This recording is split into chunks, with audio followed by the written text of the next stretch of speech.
एक गांव में धनीराम नाम का एक लालची सेठ रहता था, जो बहुत ही चालाकी से किसानों को बहला फुसलाकर अपने खेतों में काम करवाता था।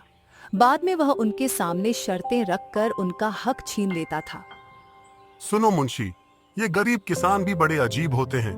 जानवरों की तरह दिन रात मेहनत करते हैं और बदले में 2 वक्त की रोटी के लिए तरसते रहते हैं। और मुझे देखो, मुझ जैसे मालिक बस बैठे बैठे हुक्म चलाते हैं और सारे अनाज की बोरियां मेरे गोदाम में भर जाती हैं। सच कहते हो सेठ जी, पूरा गांव आपकी मुट्ठी में है। इनकी मेहनत का फायदा उठाना आपसे बेहतर और कोई नहीं जानता। पूरे गांव पर आपका ही राज है। आपकी मर्जी के बिना तो यहाँ एक पत्ता भी नहीं हिलता। राजा तो हूँ ही मैं। इन बेवकूफों को ऐसी ऐसी शर्तों पर अपनी जमीन उधार देता हूँ कि मेहनत ये करते हैं और फसल मैं हड़प लेता हूँ। आखिर इनकी औकात ही क्या है मेरे सामने। सेठ यह बात कर ही रहा था कि तभी पास में मोहन नाम का एक गरीब किसान आया। वह बहुत दुखी और परेशान था। सेठ जी, मैंने सुना है कि आप किसानों को अपनी जमीन ठेके पर देते हो। हाँ भाई, तुमने बिल्कुल ठीक सुना है। मैं अपनी जमीन ठेके पर देता हूँ। ठीक है सेठ जी, मैं भी आपकी जमीन पर खेती करना चाहता हूँ। मुझे भी कुछ महीनों के लिए आपकी जमीन ठेके पर दे दीजिए। मेरा नाम मोहन है और मैं पास के गांव अमनपुर में रहता हूँ। हाँ ठीक है मोहन, मैं तुम्हें अपनी जमीन ठेके पर तो दे दूंगा, पर उसके लिए मेरी कुछ शर्तें सुन लो। ठीक है सेठ जी, बताइए क्या शर्त है आपकी। शर्त यह है कि तुम्हें मेरी जमीन पर काम करना होगा और 1 साल के बाद उस जमीन पर जो भी फसल होगी उसका आधा हिस्सा तुम्हारा होगा और आधा हिस्सा मेरा होगा। ठीक है सेठ जी, मुझे आपकी शर्त मंजूर है। सेठ से जमीन लेकर मोहन वहां से चला जाता है और अगले दिन खेती करने के लिए उस खेत पर पहुंच जाता है। चलो, सेठ जी से जमीन तो मिल गई है, अब इसमें खेती करता हूँ। उम्मीद है कि इस साल अच्छी फसल होगी। मुझे बहुत मेहनत करनी होगी, तभी मेरे हिस्से में कुछ बच पाएगा। मोहन किसान दिन रात कड़ी मेहनत करता है और फसल उगाता है। कुछ महीनों बाद फसल तैयार हो जाती है। मोहन अब अपनी उस फसल की कटाई भी शुरू कर देता है। चलो भाई, इस साल तो बहुत अच्छी फसल हुई है। अगर आधी जमींदार ले भी जाएगा तो भी मेरे हिस्से में कुछ तो आ ही जाएगा। मोहन की उगाई हुई फसल की खबर सेठ धनीराम के कानों तक पहुंचती है। अरे सेठ जी, सुनते हो क्या? आज मोहन अपनी फसल की कटाई कर रहा है। इस साल तो मोहन की फसल बहुत अच्छी हुई है। क्या सच में?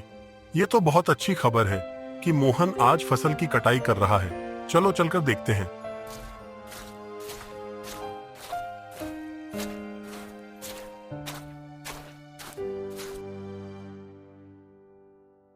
अरे मोहन, फसल तैयार हो गई है क्या? इस बार तो तुम्हारी फसल काफी अच्छी लग रही है। हाँ सेठ जी, इस बार मैंने गेहूं की फसल उगाई है। काफी मेहनत करने के बाद इतनी अच्छी फसल हुई है। अब तो मैं कटाई भी शुरू कर दी है। अरे यार, तेरी मेहनत से कुछ नहीं हुआ है। ये तो मेरी उपजाऊ जमीन का कमाल है। तुम्हारी मेहनत हो या ना हो, फसल तो होगी ही। सेठ जी, खेत भले ही उपजाऊ हो, लेकिन अगर वहाँ मेहनत नहीं होगी तो फसल कैसे होगी? मैंने बहुत मेहनत की है इस बार। ज्यादा मत बोल मोहन, मेहनत तो किराए के मजदूर भी करते हैं। असली कमाई का हकदार वही है जिसकी जमीन है। शर्त के मुताबिक अब जल्दी से मेरे हिस्से की आधी फसल निकाल, ताकि मैं यहाँ से चलूं। मुझे और भी काम है। यह कहकर सेठ मोहन से अच्छी अच्छी फसल लेकर चला जाता है और खराब फसल मोहन के पास छोड़ देता है, जिसे देखकर मोहन मायूस हो जाता है। हे ऊपर वाले, इतनी मेहनत करने के बाद बस इतनी सी फसल मेरे हाथ आई है। धिक्कार है ऐसी जिंदगी पर। आखिर कब तक दूसरों के इशारों पर नाचता रहूंगा? भगवान, कब तक मेरी अपनी जमीन होगी? मोहन इसी तरह अपनी जिंदगी काट रहा था। कुछ महीनों बाद मोहन का बेटा दिनेश, जो शहर में पढ़ने के लिए गया था, वापस गांव आ जाता है। गांव आने पर जब उसने गांव का हाल देखा तो उसे बहुत दुख हुआ। पिताजी, हमारे गांव का ये हाल क्यों है? सभी लोग दुखी और परेशान नजर आ रहे हैं। आखिर बात क्या है? बेटा, इस गांव में किसानों की यही किस्मत है। सेठ धनीराम जैसे लोग हमारी मेहनत का फायदा उठाते हैं। मेहनत हम करते हैं और फसल सेठ धनीराम जैसे लोग खा जाते हैं। हमारे पास न अपनी जमीन है न अधिकार, बस मेहनत करते हैं और भूखे रहते हैं।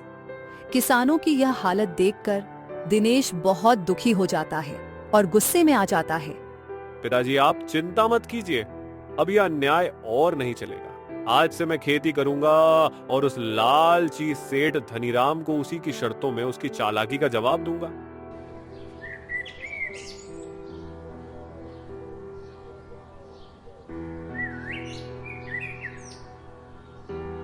अगले ही दिन दिनेश सेठ धनीराम के घर पहुंच जाता है। कहो दिनेश, क्या बात है? सेठ जी, पिताजी की जगह इस बार मैं खेती करूंगा। मुझे आपकी जमीन चाहिए। क्या बात है, अब तुम खेती करोगे? घर जाओ, तुम्हारे अंदर इतना दम नहीं है। पढ़े लिखे लड़के खेती के नाम पर गधे साबित होते हैं। नहीं सेठ जी, आप ऐसा मत बोलिए। मैं पढ़ा लिखा हूँ, लेकिन हूँ तो किसान का बेटा ही ना। खेती किसानी मेरा धर्म है। चलो ठीक है, मान लेता हूँ। वैसे भी आजकल काम का क्या रह गया है, सब पढ़ लिख कर ऐसे ही बेरोजगार घूम रहे हैं। आपका बहुत बहुत धन्यवाद सेठ जी। अरे धन्यवाद बाद में देना, पहले मेरे नियम और शर्तें तो सुन लो। क्या शर्त है सेठ जी, बताइए। सेठ धनीराम, ये तो बच्चा है। इस बार इसे कुछ ऐसी शर्त बताता हूँ जिससे इसकी सारी फसल मेरी हो जाएगी। वैसे भी इसका पिता मोहन हर साल गेहूं की फसल लगाता है, तो ये बेवकूफ भी गेहूं ही लगाएगा।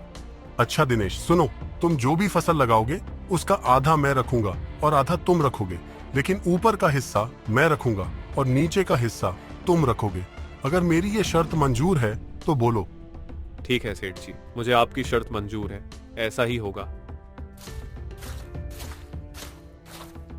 अगले दिन से दिनेश खेतों पर काम करना शुरू कर देता है और इस बार गेहूं की जगह गाजर की फसल लगाता है। कुछ महीने बाद फसल तैयार हो जाती है। गाजर की वह फसल बहुत ही अच्छी हुई। अब दिनेश खेत में से गाजर निकालने लग जाता है। फसल की खबर मिलते ही सेठ धनीराम दिनेश के पास पहुंच जाता है। अरे दिनेश, शर्त याद है ना तुम्हें? आधा मेरा और आधा तुम्हारा।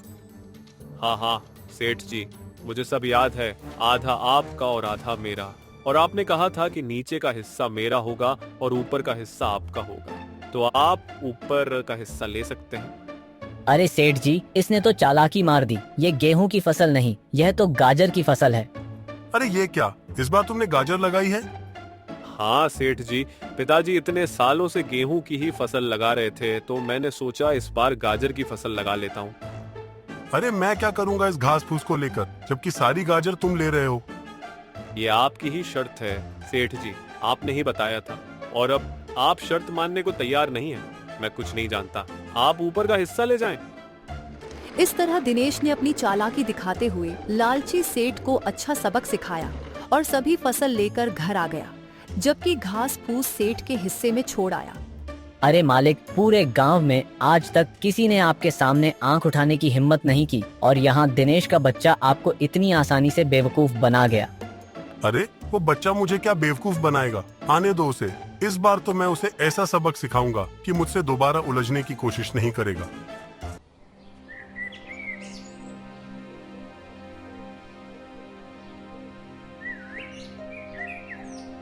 कुछ दिन के बाद दिनेश दोबारा सेठ के घर आता है। कैसे हो सेठ जी? कहो दिनेश, इस बार क्या चाहिए तुमको? आपकी जमीन चाहिए थी सेठ जी। ठीक है, तो मेरी इस बार की शर्त भी सुन लो दिनेश। इस बार तेरी कोई चालाकी नहीं चलेगी। इस बार फसल के नीचे का हिस्सा मैं रखूंगा और ऊपर का हिस्सा तेरा होगा। बोल, मेरी ये शर्त मंजूर है? मुझे मंजूर है सेठ जी। इस बार ऊपर का हिस्सा मेरा होगा और नीचे का हिस्सा आपका।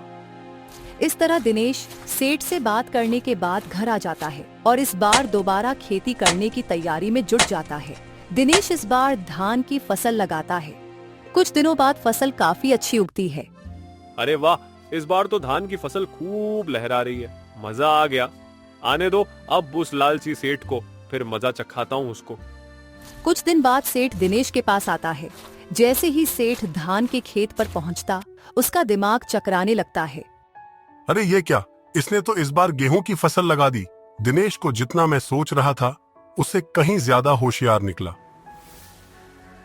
अरे आइए सेठ जी, कैसे आना हुआ? देखिए सेठ जी, इस बार मैंने धान की खेती की है और आपकी शर्त के मुताबिक इस फसल के ऊपर का हिस्सा मेरा होगा और नीचे का हिस्सा आपका होगा। इस तरह दिनेश ने अपनी होशियारी से सेठ धनीराम को दोबारा बेवकूफ बना दिया और सेठ एक बार फिर से धोखा खाकर आग बबूला हो उठा।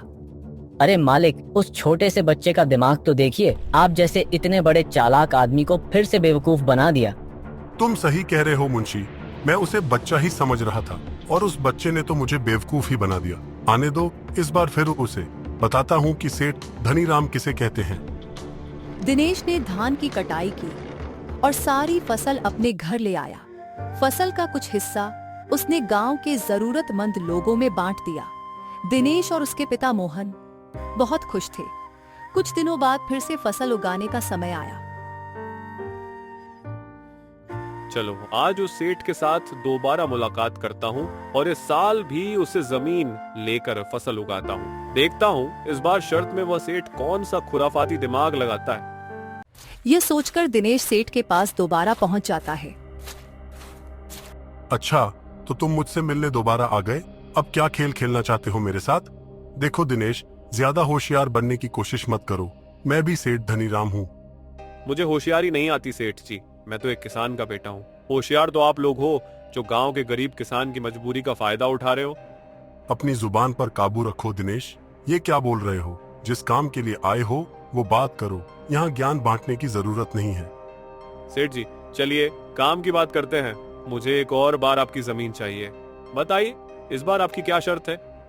शर्त तो है, तू खुद को बड़ा होशियार समझता है ना दिनेश। चल, इस बार फसल के नीचे का और ऊपर का हिस्सा मेरा होगा और बीच का हिस्सा तेरा होगा। अब बोल, मेरी ये शर्त मंजूर है तुझे? बिल्कुल मंजूर है सेठ जी, जैसा आपका हुक्म। चलो मैं चलता हूँ, मुझे अब फसल उगाने की तैयारी भी करनी है। लालची सेठ की बातें मानकर दिनेश घर चला जाता है। वह फिर से फसल की तैयारी में लग जाता है और इस बार मक्के की फसल लगाता है। इस बार खेत में कौन सी फसल लगाई है बेटा? पिताजी इस बार मैंने मक्के की खेती की है। फसल काफी अच्छी हुई है। इस बार भी आमदनी अच्छी होगी पिताजी। बहुत अच्छी बात है बेटा, तुम ऐसे ही मेहनत करते रहो।